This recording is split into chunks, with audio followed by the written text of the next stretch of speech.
Bom dia, queridos amigos, amigos ouvintes da Mundial. Estamos dando início agora ao nosso programa Homeopatia, Corpo, Mente e Espírito, falando de medicina chinesa na Rádio Mundial. Eu sou a doutora Ana Clélia Matos, sou médica e pratico medicina chinesa e homeopatia. Estamos aqui esse ano, já há 23 anos na Rádio Mundial. Nosso programa é sempre às terças-feiras, às 8 horas da manhã, das 8 às 9 da manhã. Hoje nós vamos repetir um tema que foi objeto de um programa o ano passado. E foi um programa que eu não coloquei no meu canal do YouTube. Muitos temas são colocados no canal do YouTube e por eu não ter gravado o vídeo, a imagem, não foi para o YouTube. Então hoje eu vou falar novamente sobre o estudo da língua na medicina chinesa e dessa vez nós estamos gravando a imagem, estamos também ao vivo na live da Rádio Vibe Mundial, a rádio que toca a sua vida. Então você que tem acesso aí ao Facebook, você pode entrar, você também vai acompanhar esse programa com imagem ao vivo. O estudo da língua na medicina chinesa é algo de extrema importância. Todo o estudo na medicina chinesa, toda a análise e o diagnóstico na medicina chinesa é feito pelo pulso, pelo exame do pulso e da língua. Lógico, examinar pulso é uma questão de prática, é algo bastante difícil. Precisa de muito tempo, precisa de um mestre, de alguém com bastante experiência para analisar pulso, e a análise do pulso é ensinado nos cursos de medicina chinesa. O meu objetivo hoje é falar somente sobre a língua. A língua, ela pertence na medicina chinesa a um movimento fogo, que é o coração. Ela tem características de expansão. E através do exame da língua nós vemos o interior do paciente, o interior da pessoa. Os chineses dizem então que o coração se abre e se expressa na língua. A língua é a exteriorização dos órgãos e vísceras. Então cada parte da língua representa um órgão e uma víscera. Mas não é só isso. A língua, o exame da língua requer alguns requisitos que são bastante importantes. Primeiro, você tem que ter um lugar adequado. O ideal seria uma luz natural, não uma luz artificial para exame da língua. Então, examinar numa janela, na luz do dia. O paciente ele não pode forçar a língua, então ele deve abrir a boca, você pede para a pessoa colocar a língua para fora, sem forçar, sem tentar esticar demais para que a língua não tome uma contração nessa musculatura e não perca o formato original dela. Então deve colocar a língua para fora de uma forma relaxada, o máximo para fora, com o possível, mas sem forçar, para evitar essa contração. Toda vez que for examinar a língua, que você for a um médico chinês, você não limpe essa burra da língua, que é a cobertura da língua. Tem pessoas que têm isso como hábito, né? Acordar de manhã, escovar a língua, passar um fio na língua, remover aquela secreção que fica acumulada na língua para algumas pessoas, né? Então, no caso de fazer um exame, é melhor não limpar essa burra da língua. Alimentos podem alterar o exame da língua. Por exemplo, a pessoa tomou café, tomou chá preto, balas com corante, frutas vermelhas como a amora, marcam a língua. E aí o exame da língua não é fiel. As etapas do exame da língua. Primeiro se faz a inspeção da saburra da língua, da cobertura. O que é normal? O normal é ter uma cobertura delgada, uma camada delgada, de cor esbranquiçada muito leve ou transparente. A saburra, ela se forma pelo excesso de energia do estômago. Então, toda vez que você olha a língua, o que tem de imediato em cima da língua é o reflexo do que está acontecendo dentro do estômago. E também é o reflexo da Wei Qi, da energia da superfície do corpo. Então, por exemplo, uma pessoa numa época de inverno toma um vento frio. Muito provavelmente aquela língua naquele dia vai estar, por influência da penetração do frio pela pele, vai estar esbranquiçada. Normalmente ela não tem aquela saburra branca na língua, vai ter naquele dia.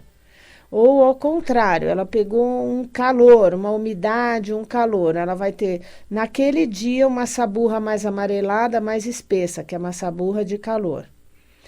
Então, a inspeção da saburra é extremamente importante e a segunda etapa do exame é o próprio corpo da língua. Você vai observar o formato daquela língua, a massa dos músculos e a mucosa que formam a língua exprimem o interior da pessoa, suas substâncias fundamentais, como o sangue, como é que está a distribuição do sangue pelo corpo se faz através da observação da língua e também dos líquidos orgânicos, dos líquidos corpóreos. A terceira etapa é a análise dos vasos que estão embaixo da língua. Então, pedir para a pessoa levantar a língua, a base da língua, que é a parte de baixo da língua. Ali você tem, todos nós temos vasos. Então, pede para a pessoa levantar, enrolar para trás a língua, mostra o sangue e a circulação. Como é que estão aqueles vasos? Se aqueles vasos estão róseos, estão finos, é o normal. Mas eles podem estar tortuosos, arroxeados, isso significam patologias. Então, resumindo, uma língua normal é uma língua com saburra ausente ou saburra muito fina, ligeiramente branca ou transparente. É uma língua úmida, uma língua que tem brilho, né? Que você vê que tem líquido. É rósea, é uma cor rósea, não é uma cor violeta, não é escura e não é pálida. Ela tem forma e volumes regulares, não tem rachaduras. E as veias da base são finas, sem sinuosidades e não excessivamente violáceas, não muito arroxeadas. Essa é uma língua normal. Quero levantar uma questão que são as pessoas que já nascem com a língua rachada, que às vezes é uma característica da família, isso não tem significado para nós. Isso é o normal para a pessoa. E a saburra? Vamos falar somente da saburra. A saburra, como eu já falei, representa o estômago e a energia, o Wei Qi, que é a energia dos poros, da superfície da pele.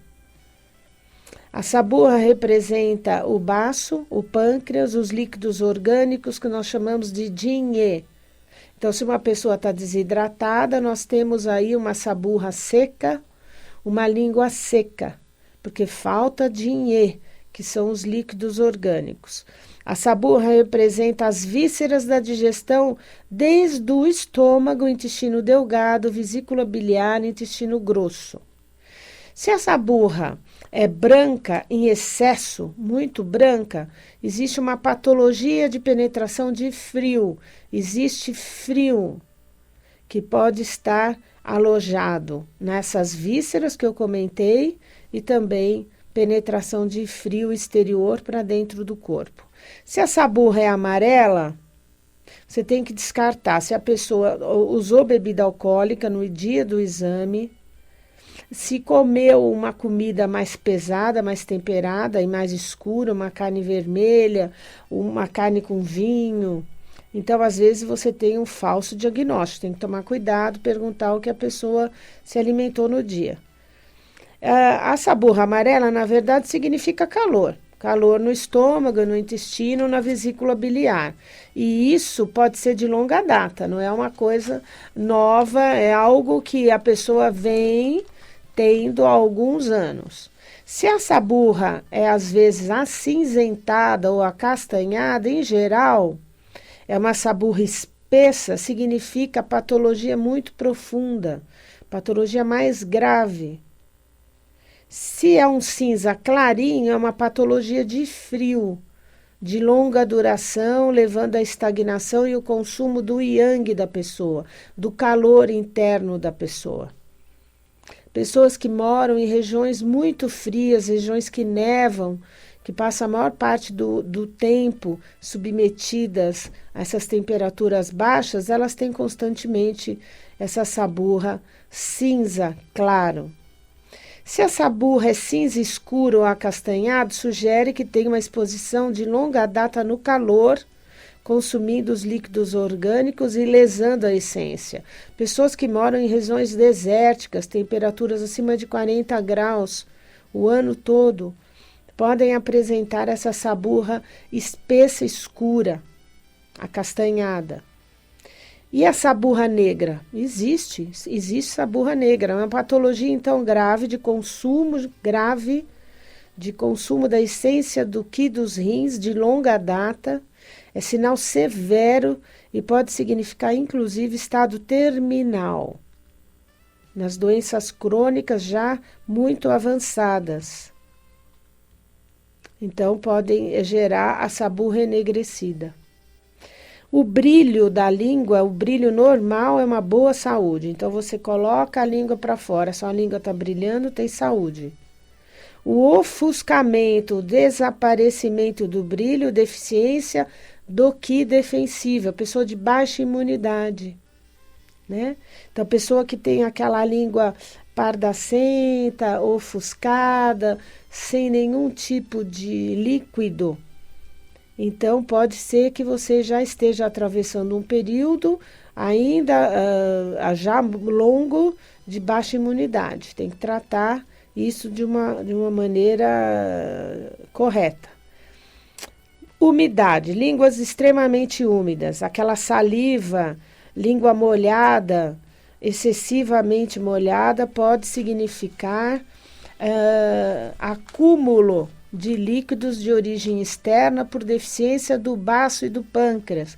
Na medicina chinesa, o baço-pâncreas ele tem que eliminar a umidade. A deficiência crônica do baço-pâncreas faz ficar com aquele excesso de saliva na boca. A pessoa fala e emite a saliva, né? Você fala, mas olha, eu tenho meu avô, e o meu avô, quando ele come, ele baba, quando ele fala, ele cospe nas pessoas, deficiência do qi, provavelmente, às vezes, um diabético descompensado. E uma língua extremamente ressecada é uma deficiência dos líquidos orgânicos, deficiência do yin, falta de ascensão dos líquidos, provocando desidratação. Isso também tem sua origem, muitas vezes, no fogo, no excesso de fogo do fígado. Numa saburra pegajosa, aquela saburra viscosa, aderente, que forma fiapos, a pessoa fala e abre a boca, forma aquele fio de saliva que une um lábio ao outro, um dente ao outro, né? Aquele fiozinho que gruda no céu da boca, que gruda nos dentes, isso é chamado fleuma. É uma deficiência do aquecedor médio e do aquecedor superior. Então, esses órgãos do aquecedor médio, então é fígado, baço, pâncreas, aquecedor superior, pulmão, né? Então, tem que olhar esses meridianos e tratá-los. A espessura da saburra, eu já falei que o normal tem uma saburra fina. Uma saburra acentuada, mas onde você ainda visualiza partes da língua normais, significa uma doença mais profunda, que afeta as vísceras da digestão e que acumula umidade e fleuma, principalmente no estômago e no intestino. Se a saburra é mais espessa ainda e você não vê nenhuma parte normal na língua, a doença é ainda mais profunda, acumula fleuma nessas vísceras e tem uma gastrite crônica, uma colite crônica. Muitas vezes uma retocolite ulcerativa, uma doença de Crohn, manifesta uma saburra espessa, muitas vezes amarelada. E se a saburra é descascada ou ausente, né? Não existe saburra nenhuma, Existe um enfraquecimento, uma lesão mais séria do qi e da essência do estômago e uma imunidade baixa. Também significa imunidade baixa. Existe uma saburra que os chineses chamam de lama na língua. Eles comparam com o tofu, aquela cor meia marronzinha do tofu. Eles falam que é uma deficiência importante do qi do estômago cronicamente afetado, muitas vezes com refluxo gastroesofágico e uma língua que tem que ser tratado o estômago por um período muito maior, uma gastrite muito crônica, provavelmente gastrite por contrariedade, raiva, muita raiva. Toda vez que você também tem aquela língua geográfica toda desenhada, você tem que lembrar da deficiência do qi do estômago. Para vocês verem como é complexo o exame da língua, e todo mundo acha que língua é uma coisa comum e não é. A saburra gordurosa da língua, ela tem um aspecto bem acentuado, bem ressecado. As papilas da língua, que são umas bolinhas que tem na base da língua lá atrás, ficam grudadas umas às outras. Isso significa muito cansaço, muita fleuma.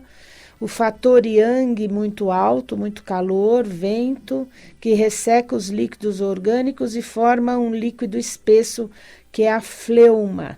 Essa fleuma, ela adere na língua, é uma fleuma cheia de gordura e dá um gosto muito ruim na boca, um gosto metálico, um gosto ruim.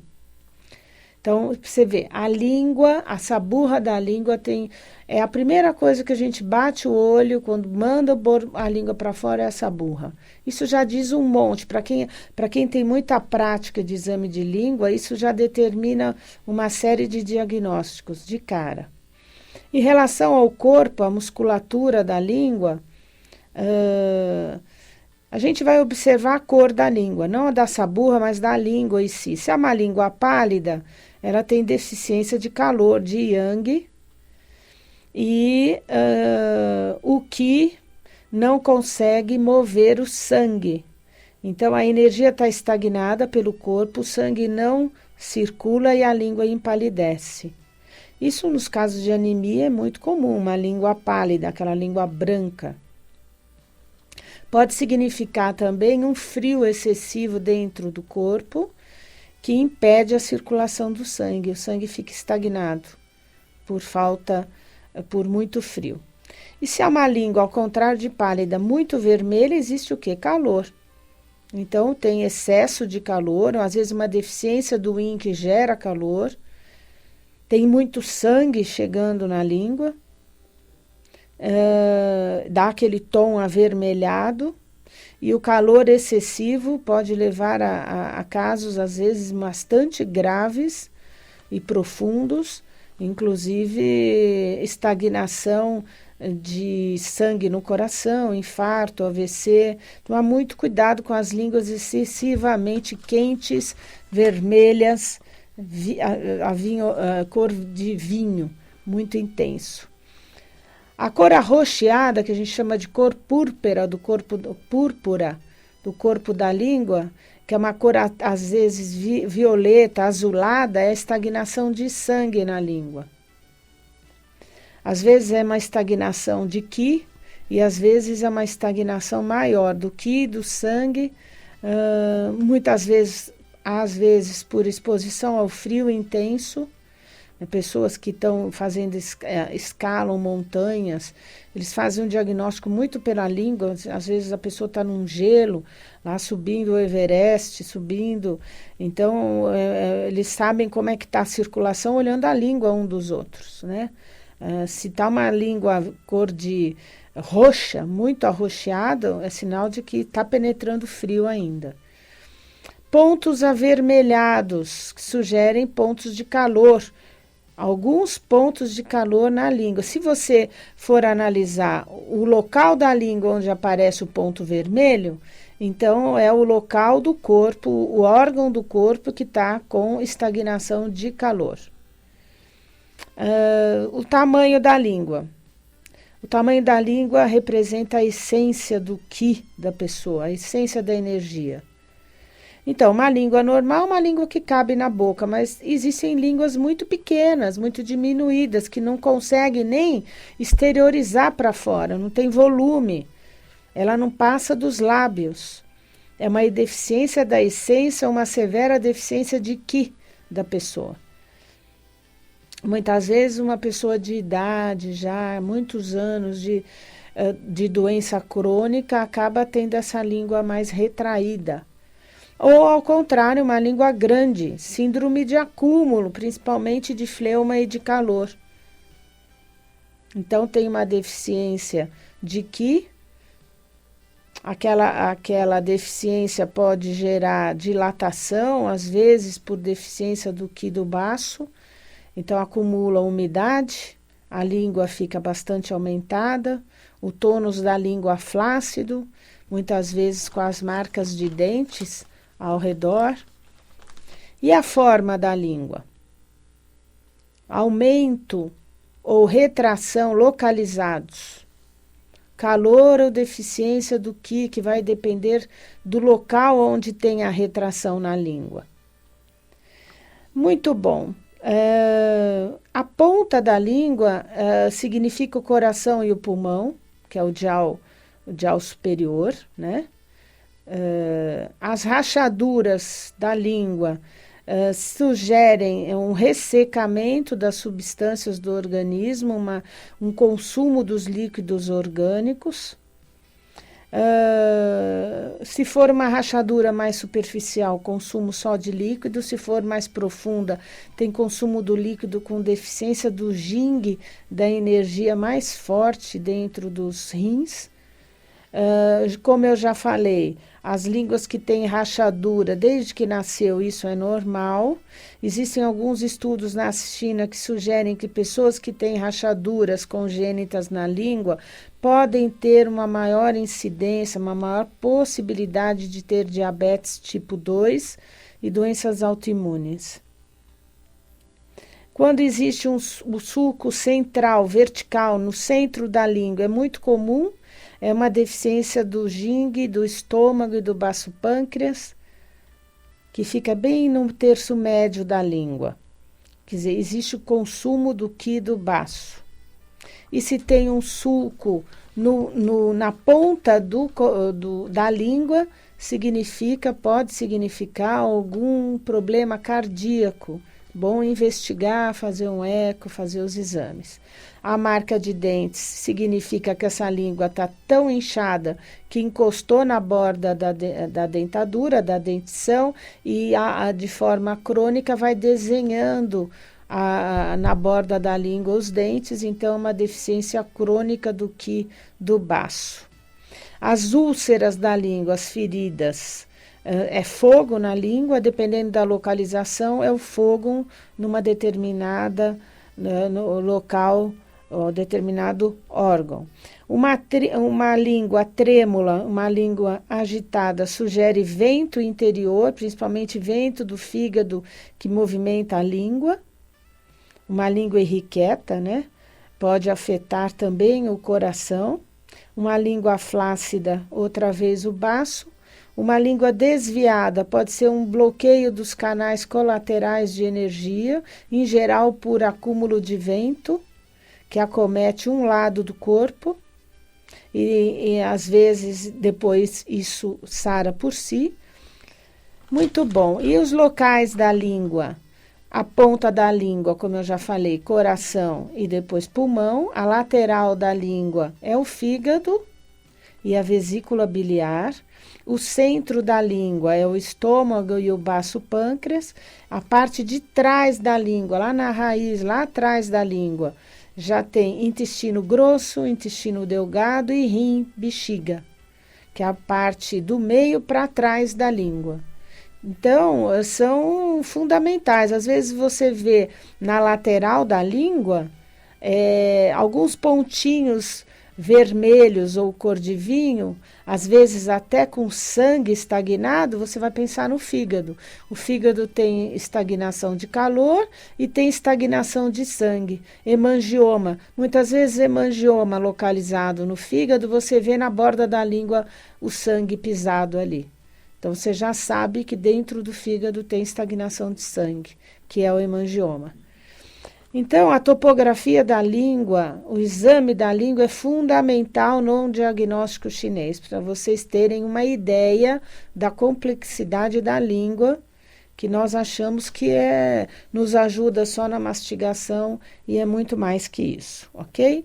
Esse vídeo vai amanhã mesmo para o meu canal do YouTube, doutora Ana Clélia Matos, também para o Facebook, página pública.